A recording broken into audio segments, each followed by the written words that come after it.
and gentlemen, please welcome to the stage the Electric Light Experience. Er I klar?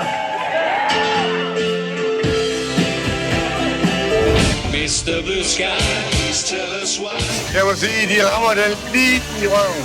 Det kan jeg simpelthen ikke gøre noget. Jeg er faktisk overrasket over, hvordan de har... Hvordan de egentlig rammer den. Indtil videre har det været meget godt. Altså, jeg er kredsen.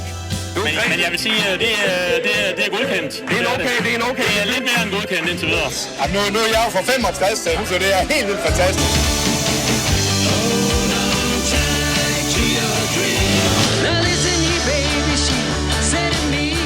At de spiller sange, som man kender. Ja, jeg er helt vildt frisk. Fuldstændig symbiose af musik, og ja, jeg glæder mig sandt.